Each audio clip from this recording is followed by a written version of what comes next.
Hello everyone. स्वागत है आपका अपने ही चैनल में जिसका नाम है क्रिकेट एक्सपर्ट। तो अभी हम बात करने वाले हैं अबू धाबी T10 में होने वाले आज के पहले मुकाबले की। टूर्नामेंट का चौथा मुकाबला है। पुणे डेविल्स पहला मुकाबला खेल चुकी है। इनका जो टूर्नामेंट का दूसरा मुकाबला हुआ था वो इनका पहला मुकाबला था। कल जो हुआ हमारे पास मुकाबला 7:45 पर जो मुकाबला शुरू हुआ।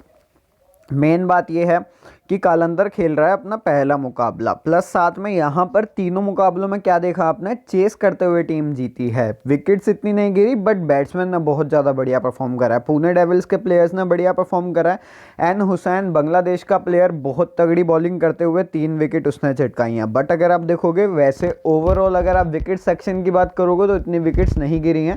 शहीद मुश्ताक अली ट्रॉफी नहीं, यहाँ पर जो शेख ज़ायद जो स्टेडियम है, ये आईपीएल के जितने मुकाबले हुए थे हर मुकाबले में बहुत बढ़िया परफॉर्म करा था इस पिच ने, बट एंड में आकर हो गई थी स्लो। तो हो सकता है ऐसा कुछ हमें यहाँ पर भी देखने को मिले। अगर आप देखो डीजे ब्रावो का जो ओवर रहा था ना, पहले ओवर में उसने बहुत ज़्यादा रन खाए। फिर उसके बाद क्या हो रहा था, मतलब पेस थोड़ी सी वेरिएंट करनी पड़ेगी आपको। मेन प्रॉब्लम क्या थी बॉलर्स के साथ कि भैया करवा रहे हैं तो वो स्लो ही करवाए जा रहे हैं, हर एक बॉल स्लो करवा रहे हैं। तो वो उतना तो बैट्समैन को समझ आ ही जाता है। अगर आप पेस वेरिएशन करते हो तो हो सकता है कि भैया बैट्समैन फंस जाए उस चीज़ में। बट एक तो सबसे पहली बात, एक तो इन यहाँ की बाउंड्री छोटी है इस ग्राउंड की, प्लस साथ में बैट्समैन और जो हमारे पास वेस्ट इंडीज़ के बैट्समैन है उन्होंने इतना ज़्यादा बढ़िया परफॉर्मेंस दे दिया। हर एक प्लेयर ने बहुत ज़्यादा बढ़िया परफॉर्म करा है।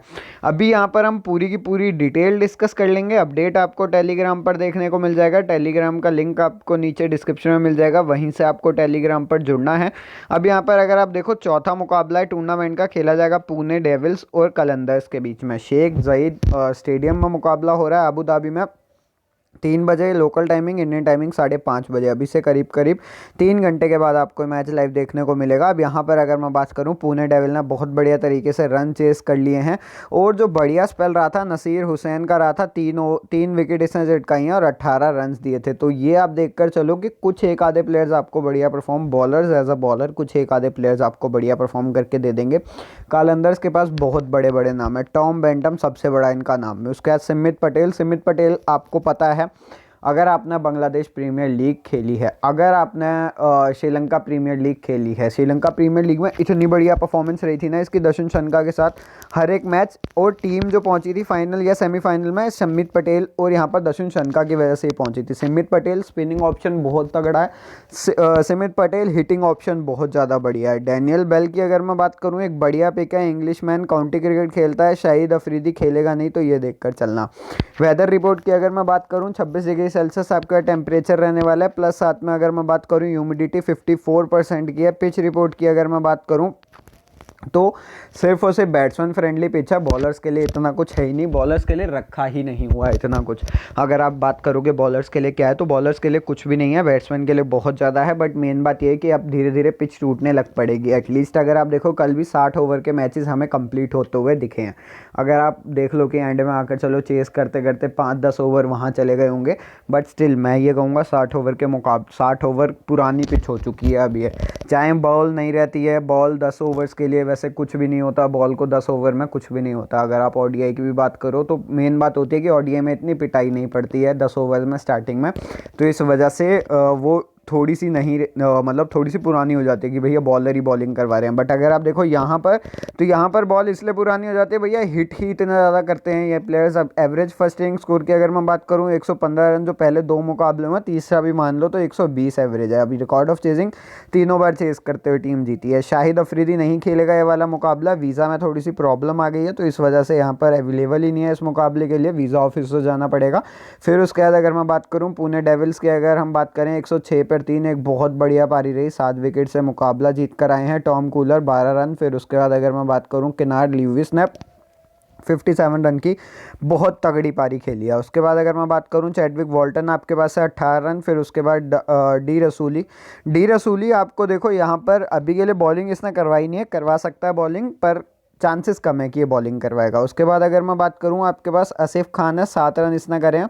उसके बाद नसीर हुसैन 3 विकेट इसने चटकाई है, और मुनीस अंसारी ने 2 विकेट चटकाई हैं। बट आप एक प्लेयर एच विल्सन को भूल मत जाना, ये बहुत बढ़िया पिक है। अभी के लिए नसीर हुसैन की सिलेक्शन बहुत ज़्यादा हो जाएगी। मोहम्मद आमिर, जैसे मैंने आपको बताया था, इसके माइंड सेट के ऊपर है भैया। प्लेयर बढ़िया है, बट वही वाली बात है, माइंडसेट कैसा चल रहा है। अभी के लिए मुझे नहीं लगता इसका माइंडसेट इतना स्टेबल हो रखा है, क्योंकि अभी अभी रिटायरमेंट ली है, अभी अभी बहुत ज़्यादा दिक्कतें हुई हैं और इसकी और पीसीबी की, तो वो माइंडसेट थोड़ा सा रहता ही है दिमाग में। अब यहाँ पर अगर मैं बात करूँ, करण केसी आपके लिए नेपाल का प्लेयर है, इतनी बढ़िया परफॉर्मेंस रही नहीं है, अपने नेपाल ओडीडी छोड़कर ही आया है। सैम की अगर मैं बात करूँ तो सैम 1 ओवर करवाया, इसने भी इतनी बढ़िया परफॉर्मेंस रही नहीं इसकी। मेन बात यह है यहाँ पर, अगर आप देखो ना, अगर एक एक ये जो ओवर दिया ना, मुझे लगता है 1 ओवर आज डी रसूली को ही मिल सकता है। तो अगर डी रसूली बॉलिंग करवा, आप ट्राई कर सकते हो इस प्लेयर को। पुणे के हर एक प्लेयर के आपको यहाँ पर स्टैट्स में देखने को मिल जाएंगे। कोई भी नया प्लेयर आता है, आप यहाँ पर आकर स्टैट देख सकते हो। M Boota, V Arvind, Asif Khan. अगर देखो वी अरविंद खेलता तो मैं वी अरविंद को ट्राई कर लूँगा। अब यहाँ पर कलंदर की टीम की बात करूँ, टॉम बेंटम आपके पास है। 2019 में T10 खेले थे इसने, इसी टीम यहीं पर इसी ग्राउंड के ऊपर 5 मुकाबले खेले हैं। रन्स यहाँ पर 162, 40 की एवरेज के साथ 200 की स्ट्राइक रेट। अब अगर आप देखो कितनी बढ़िया स्ट्राइक रेट है। बेन डंक आपके पास है, 6 मैचेस खेले हैं इसने, ये जो खेले हैं 2018 में खेले हैं, 49 रन करे हैं, बट स्ट्राइक रेट बहुत ज़्यादा बढ़िया है। रन्स अगर आप देखो तो वो कम है। Sharjeel Khan left hand batsman आपके लिए, 39 मैचेस में रन्स यहाँ पर 2200, एवरेज 24 की है, स्ट्राइक रेट 138। क्रिस जॉर्डन की अगर मैं बात करूँ, right arm medium fast bowler, T10 अगर हम देखें 16 मैचेस में रन्स अगर आप देखो 68, ओवर जो है 28 और विकेट 16, एक बहुत बढ़िया आपके लिए बॉलर। फिर उसके बाद पिछले अगर आप देखोगे तो भैया 2019 में 5 मैचेस में रन्स 12, ओवर 9 और विकेट चाहिए। पिछला मैं क्यों बोल रहा हूँ, क्योंकि 2019 को हुआ था आखिरी सीज़न, 2020 को कोई सीज़न नहीं हुआ। सिमित पटेल इस हिसाब से भी अगर आप लेकर जा रहे हो तो एक बहुत बढ़िया पिक, क्योंकि 5 विकेट इसने 2019 में ही चटकाई हैं। और रिसेंट परफॉर्मेंस अगर आप देखो, श्रीलंका प्रीमियर लीग में one of the best player था अपनी टीम के लिए। उस वन ऑफ द बेस्ट क्या, दर्शन चनका के बाद समित पटेल था, जो बॉलिंग भी करवाता था, बैटिंग भी करवाता था, और हर बार बैटिंग में दर्शन चनका की हेल्प करता था। हर बार मतलब हर एक मुकाबले में आपने समित पटेल को स्टार्टिंग में तो कैप्टनसी वाइस कैप्टनसी देना शुरू कर दी थी, एंड में आकर थोड़ा सा हो गया था कि समित पटेल थोड़ा सा फॉर्म से बाहर हो गया था। अब यहाँ पर अगर मैं बात करूँ, डैनियल बेल आपके पास है, T20 अगर तो 108 मैचेस खेले हैं, रन्स यहाँ पर 3000, एवरेज जो है यहाँ पर 30 की है, ओवर 17, विकेट 5। ओवर करवाने के इसके कम ही चांसेस हैं, बट आपको बढ़िया परफॉर्म करके दे सकता है। सोहेल तनवीर आपके पास है, left arm medium fast bowler, left hand batsman आपके लिए। T20 में भैया कितने मैचेस खेले हैं, 103 मैचेस खेले हैं, ओवर 362, ओवर यहाँ पर अगर आप देखो 102। Left hand batsman, left arm जो मीडियम फास्ट बॉलर है ना, मुझे ऐसा लगता है इनका इम्पैक्ट ही अलग रहता है। ये बॉलर्स का एंगल ही बहुत अलग रहता है, और इसकी वजह से इन्हें एडवांटेज बहुत ज़्यादा मिलता है। तो हो सकता है अगर सोहेल तनवीर जैसे पहले यॉर्कर्स मारा करते थे, अगर दोबारा से यहाँ पर मारने में हो जाते हैं सफल, तो मेन बात ये है कि विकेट चटका कर आपको दे देगा। आसिफ अली की अगर मैं बात करूँ, 183 मैचेस में रन्स अगर आप देखो तो भैया 3000 प्लस, एवरेज जो है 25 की है। सोहेल अख्तर आपके पास है, T20 जो इसने खेले हैं, right hand batsman, right arm medium fast bowler, 32 matches में रन्स 1400, एवरेज 29। सुल्तान अहमद की अगर आप बात करो, 9 मैचेस खेले हैं इसने 2019 में, अगर आप देखो रन जो करें वो 16, हाईएस्ट स्कोर 13 की है, बट 16 ओवर में 5 विकेट चटकाई हैं। तो ट्राई कर सकते हो अपने डिफरेंशियल पिक्स में, मतलब आपके लिए जो आप ग्रैंड लीग खेलोगे उसमें सुल्तान अहमद अगर प्लेइंग 11 में आता है तो आपकी 2-3 टीम में या 4 टीम में हो सकता है। ये ए उमरजाई आपके पास है। ए उमरजाई का रिसेंट परफॉर्मेंस की अगर मैं बात करूँ तो अफगानिस्तान ओडीडी खेल रहा था ये, और अफगानिस्तान ओडीडी में बढ़िया परफॉर्मेंस इसकी रही है। 10 मैचेस की अगर मैं बात करूँ तो रन जो करें वो 209, एवरेज जो है 41 की है, ओवर 36 और विकेट 8। शाहिद अफरीदी खेलेगा नहीं, इसीलिए मैंने बेंच पे रखा हुआ है। T10 में 7 मैचेस खेले हैं, रन 79 है, स्ट्राइक रेट अगर आप देखो 259, ओवर 12 और विकेट 3। ये 2018 का सीज़न है इसका, 2018 में इसने ये करा था ज़्यादा बढ़िया, 2018 में ओवर परफॉर्मेंस रही नहीं थी। फिर उसके बाद मोहम्मद ताहा आपके पास है। ताहा एक प्लेयर मुझे मिला है जो इंडिया का प्लेयर है, मोहम्मद ताहा, 27 साल का है, बट मेन बात यह है 2015 में उसने करी थी भैया डेब्यू अपना शहीद मुश्ताक अली ट्रॉफी में। अभी के लिए खेल नहीं रहा है, कर्नाटक के लिए खेलता है। पर मुझे इतना पक्का नहीं है कि ये वही मोहम्मद ताहा है या कोई और कहीं का, मतलब पाकिस्तान का मोहम्मद ताहा या तो श्रीलंका का मोहम्मद ताहा या तो बांग्लादेश का मोहम्मद ताहा। मुझे जो मिला, मुझे मोहम्मद ताहा इंडिया का मिला, इसीलिए मैंने यहाँ पर लिखे नहीं है उसके स्टेट्स। अगर आपको जानने हैं तो वो बैट्समैन है, बढ़िया परफॉर्म आपको करके दे सकता है, बट चांसेस कम है मोहम्मद ताहा खेलेगा। मोहम्मद ताहा का अभी कुछ पक्का भी नहीं है, इंडिया का प्लेयर है, कहाँ का प्लेयर है। फिर उसके बाद के अनवर आपके पास है, लेफ्ट हैंड बैट्समैन आपके लिए। अगर आप देखो लिस्ट ए करियर, एक मुकाबला खेला है, ओवर 5 और विकेट 1। उसके बाद अगर मैं बात करूं, अहमद डैनियल आपके पास है, left arm leg spin bowler और लेफ्ट हैंड बैट्समैन। 49 मैचेस में over 13, wicket 10, runs 11। Ali Khan right arm fast bowler, right hand batsman. 36 matches में रन्स अगर ओवर्स अगर आप देखो 121, विकेट 38। और उसके बाद Fayaz Ahmed left hand batsman, left arm leg spin bowler, 8 matches में रन्स यहाँ पर 36, ओवर 18, विकेट 7। एक बहुत बढ़िया बॉलर आपके लिए फयाज अहमद, जो आपके लिए यहाँ पर यूएई का ही बॉलर है, बढ़िया आपको परफॉर्म करके दे सकता है। इसने 10 भी खेला है, इसने D20 भी खेला है, रिसेंट के सारे मुकाबले खेले हैं। अभी यहाँ पर हम टीम की बात डिस्कस कर लेंगे। अपडेट आपको टेलीग्राम पर देखने को मिल जाएगा, टेलीग्राम का लिंक आपको नीचे डिस्क्रिप्शन में मिल जाएगा। प्लस साथ में कुछ ऐसे प्लेयर जिनके ऊपर हम ध्यान देने वाले हैं, जिनके ऊपर हम एक्स्ट्रा फोकस करने वाले हैं, उन प्लेयर्स के ऊपर उन प्लेयर्स की अभी हम यहाँ पर बात कर लेंगे। अपडेट आपको टेलीग्राम पर देखने को मिल जाएगा, टेलीग्राम का लिंक आपको नीचे डिस्क्रिप्शन में मिल जाएगा। बेन डंक हमारे पास हैं, प्लस साथ में चैडविक वॉल्टन। मेरे हिसाब से दोनों प्लेयर्स ट्राई करना इंपॉर्टेंट ही हो जाएगा हमारे लिए। बैटिंग सेक्शन में के लुइस, टॉम बेंटम, फिर उसके बाद डी बेल आपके पास है। मेन बात क्या है, कुछ प्लेयर्स लेकर जा रहे हैं बेन डंक को, कुछ प्लेयर लेकर जा रहे हैं टी कूलर को। आपके ऊपर है आप किस प्लेयर को लेकर जाते हो। आसिफ अली का भी पक्का नहीं है, खेलता है तो हिटिंग आपको करके दे देगा, बट स्टार्टिंग में इतनी बढ़िया हिटिंग करता नहीं है ये। एन हुसैन एकमात्र ऐसा प्लेयर जिसने 3 विकेट चटकाई है। अभी के लिए 3 विकेट हॉल किसी ने लिया था, इसी ने लिया। सिमित पटेल एक बढ़िया पिक है। शाहिद अफरीदी खेलेगा ही नहीं, क्यों पिक कर रखा है, इसकी सिलेक्शन ही भैया 60% है, पता नहीं क्या, मतलब समझ ही नहीं आता। अब अगर आप देखो यहाँ पर क्रिस जॉर्डन आपके पास है, मंसारी आपके पास है, सोहेल तनवीर आपके पास है, मोहम्मद आमिर इजिकल टू माइंड सेट।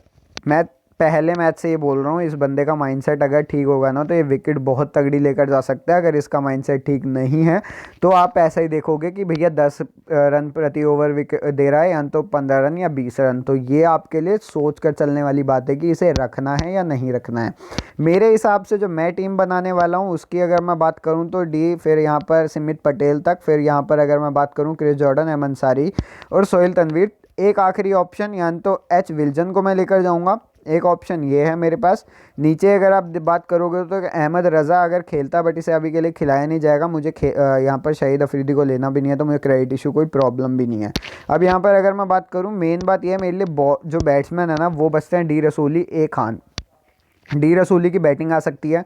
मैं ये सोच रहा हूँ कि डी रसूली को अगर हम ट्राई करते हैं तो क्या, मतलब कोई दिक्कत तो होने वाली है नहीं। ऊपर यह है कि अगर टी कूलर हो जाता है फ्लॉप तो डी रसूली ही है जो आपको बढ़िया परफॉर्म करके दे देगा। तो मेन बात यह, मैं जा रहा हूँ डी रसूली के साथ। थोड़ा सा क्रेडिट इशू अगर आपको लगता है कि मुझे, अगर मैं था भैया, मुझे अगर ए अली मिल जाता तो एक बहुत बढ़िया और भी टीम बन जाती, बट कोई दिक्कत नहीं है। कैप्टनसी वाइस कैप्टनसी, बैट्समैन रखो, captain vice captain Tom Banton एक बहुत बढ़िया पिक होने वाला है as a captain. Vice captaincy अभी के लिए के लुइस के साथ बहुत ज़्यादा प्लेयर्स जा रहे हैं। मेरे हिसाब से चैडविक वॉल्टन को हम ट्राई कर सकते हैं। Chadwick Walton is a good pick, या तो सिमित पटेल या तो एन हुसैन। एन हुसैन को अगर मैं ट्राई ना भी करूँ ना, मैं सिमित पटेल को ज़्यादा फोकस करूँगा ट्राई करने की। आपके लिए डिफरेंशियल पिक है, देखो मैं आपके लिए डिफरेंशियल वाइस कैप्टनसी पिक की अगर मैं बात करूँ, सिमित पटेल, फिर उसके बाद एन हुसैन, फिर उसके बाद अगर आप देखो तो आपके पास ये केविन आपके पास है, केविन लुइस आपके पास है। अब आपके ऊपर है आपको वाइस कैप्टनसी किसे देनी है। अभी के लिए मैं चैडविक वॉल्टन के साथ ही जा रहा हूँ। सबसे पहली टीम की अगर मैं बात करूँ, कैप्टनसी यहाँ पर अगर आप देखो टॉम बेंटम को दे रखी है, वाइस कैप्टनसी यहाँ पर दे रखी है टी कूलर को। फिर उसके बाद अगर मैं बात करूँ प्लेयर्स, हमारे पास बेंडंग, चैडविक वॉल्टन, के लुइस, डम्बल, फिर उसके बाद टी कूलर, फिर उसका सिमित पटेल, एन हुसैन। फिर उसके बाद यहाँ पर हमारे पास क्रिस जॉर्डन है, फिर उसके बाद अहमद अंसारी और मोहम्मद आमिर। अब मेन बात क्या है, हमें यहाँ पर टी कूलर कैसे मिल गया। 0.5 क्रेडिट हमने बचाए कहाँ हैं, बॉलिंग में 0.5 क्रेडिट बचे हुए हैं यहाँ पर। इस वजह से यहाँ पर आपको ये एक्स्ट्रा दिख रहा है कि भैया टी कूलर को हम लेकर जा पा रहे हैं। मेन बात ये 9 क्रेडिट का है, मुझे वहाँ पर 8.5 क्रेडिट ही बचे थे। अब यहाँ पर अगर आप देखो दूसरी टीम कैप्टनसी यहाँ पर के लुइस, वो ये ग्रैंड लीग की टीम है। डी बेल आपके पास है, चैडविक वॉल्टन, टी बॉन्टन, फिर उसके बाद ए अली, ए उमरजाई जैसे मैंने आपको बताया ना, ये आपको कहाँ खेलता हुआ दिखा है, ये आपको खेलता हुआ दिखा है अफगानिस्तान ओडीडी में, अफगानिस्तान का ही प्लेयर है। एन हुसैन, फिर उसका सोहेल तनवीर, फिर उसका रहमान अंसारी और एच विल्जन। जैसे मैंने आपको बताया एच विल्जन एक बहुत बढ़िया पिक है, इसने भैया बहुत ज़्यादा विकेट चटकाई थी पिछले सीजन में। तीसरी और आखिरी टीम की अगर मैं बात करूँ, यहाँ पर अगर आप देखोगे मैंने बॉलर क्रिस जॉर्डन के साथ गया हूँ। वहाँ पर अगर पहली टीम की अगर आप बात करो जहाँ पर मैं टी कूलर को भी लेकर जा सका हूँ, वहाँ पर मैंने क्या किया, यहाँ सी जॉर्डन को नहीं लिया है, यहाँ पर मैंने प्लेयर चेंज करा है एक। उसके बाद अगर मैं बात करूँ बेन डंक, यहाँ पर वाइस कैप्टनसी वॉल्टन की है, कैप्टनसी यहाँ पर Tom Banton, D Well, D Rasooli, K Lewis, फिर उसके बाद सिमित पटेल, एन हुसैन, फिर उसके बाद Chris Jordan, Sohail Tanvir, M Ansari. पूरी की पूरी टीम आपके लिए स्मॉल लीग फेवरेबल टीम है। अपडेट आपको टेलीग्राम पर देखने को मिल जाएगा, टेलीग्राम का लिंक आपको नीचे डिस्क्रिप्शन में मिल जाएगा। तो इस वीडियो के लिए बस इतना ही, चैनल सब्सक्राइब कर लीजिएगा, वीडियो लाइक कर दीजिएगा, बेल आइकन दबा दिए क्योंकि ऐसी वीडियोज़ और भी आती रहेंगी आपके लिए इस चैनल पर।